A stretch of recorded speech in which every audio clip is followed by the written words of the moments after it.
My voice is in a sticky state, and when I pick up my feet to head to work, I think about how others see me, what I will do today, who they might imagine me to be. I'm not sure why I still do this, as opposed to my situation a few months ago. I have now become who I wanted to be. I have the PhD. I have the job as a lecturer. I'm no longer a student. But I feel of these identities that I am not really. These happen to me only almost. And even though I should give myself some credit for achieving the desired outcomes of this long journey, I cannot fail to mention that my employment contract is temporary, casual. It ends in a year, and then I'll start again. My voice is in a strong state because from a stammer towards permission came fluency, fluidity, ability, and unblocking. And now I know I can do it. Achieving a PhD has been important to me. There was that moment in my dissertation process, the moment of assemblage when I came together with the panel of others. It was the moment that Eileen read me as needing someone to say, and I responded to her recognition of permission with fluency. In a flush of connection, I moved to the sublime of Sassu's evocation of writing in the present. I mean, writing in the present, as in pulling my present state into my writing, as well as giving myself permission to write from amongst what was happening to me today.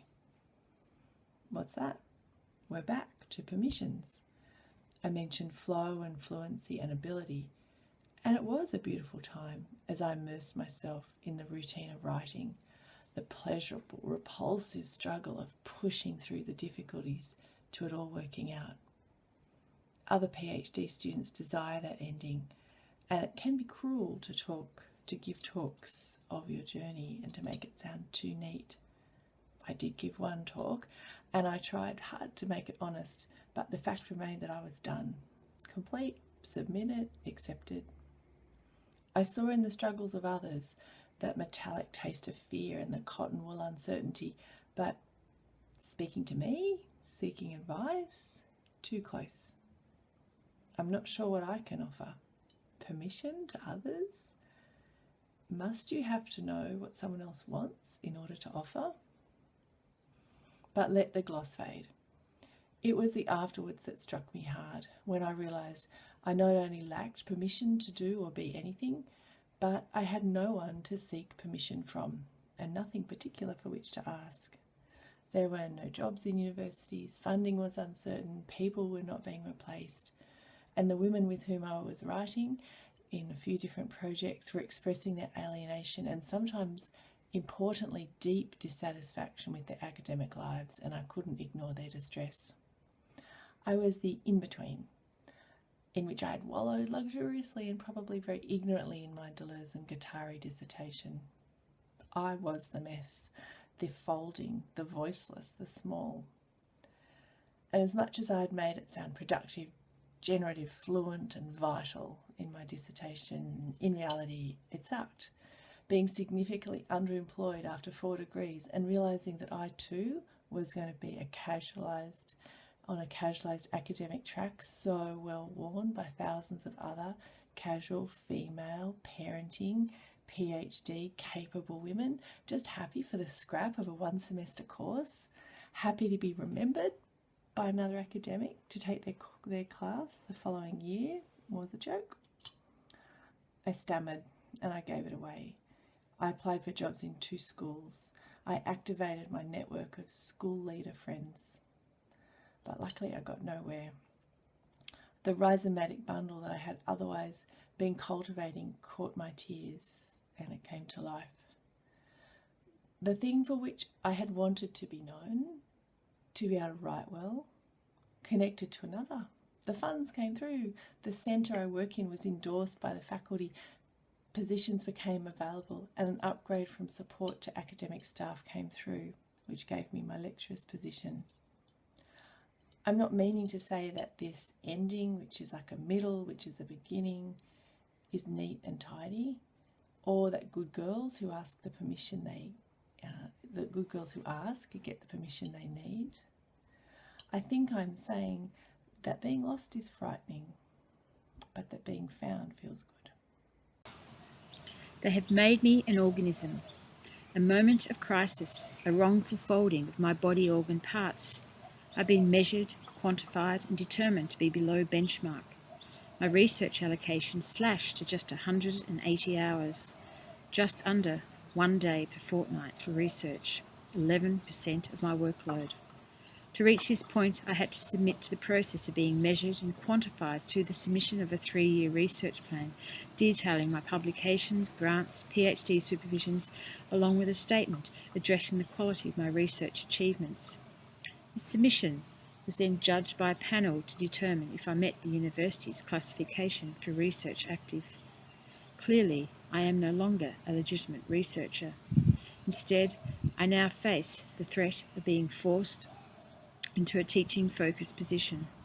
As a subject, I'm a huge, gaping hole, lacking what the symbolic order has determined to be a legitimate academic, producing legitimate knowledge within this legitimate institution. Elsewhere, this has been described as a collision course between staff and university, and where the aim has been to force staff into teaching only pathways by stealth. Over 50% of staff have been faced with reduced research allocations, with a further 15% having their research hours cancelled. The university responds with a statement that the changes align with the new enterprise agreement bargain negotiated early this year. They say they are focused on the development of a performance excellence culture, a culture that positions me now as the gaping hole within their never-ending pursuit for performance excellence. To speak about this moment of crisis is risky. There's a strict code of conduct being enforced about speaking out. The great symbolic order has spoken. I must submit myself to the law of the Father who holds the phallus. But for Deleuze-Guattari, politics could only begin with this organised and oedipal body, a body centred on the speaking voice submitted to the law of the signifier, always articulating desire for mastery and phallic dominance that is possessed by no one.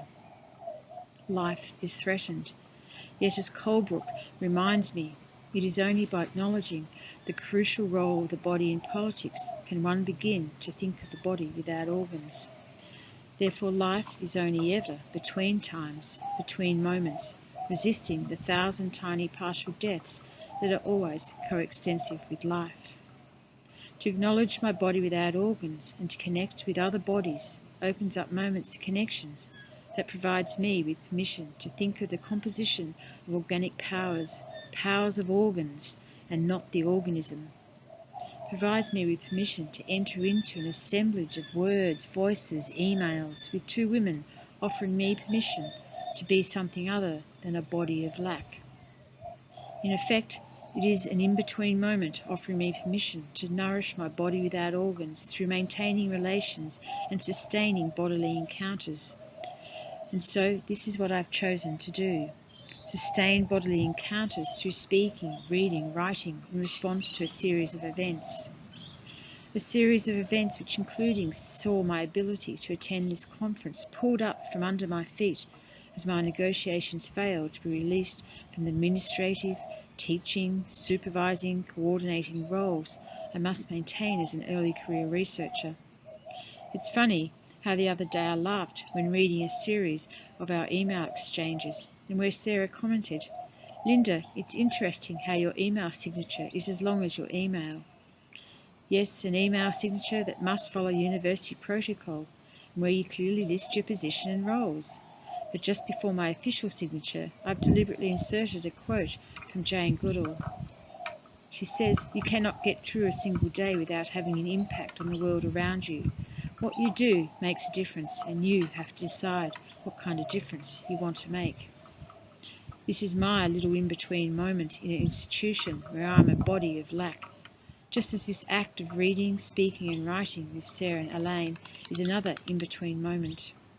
In-between moments that provide me with permission to sustain relations and sustain the production of knowledge that I hope opens up a space of potentiality for new ways of living the life of an academic.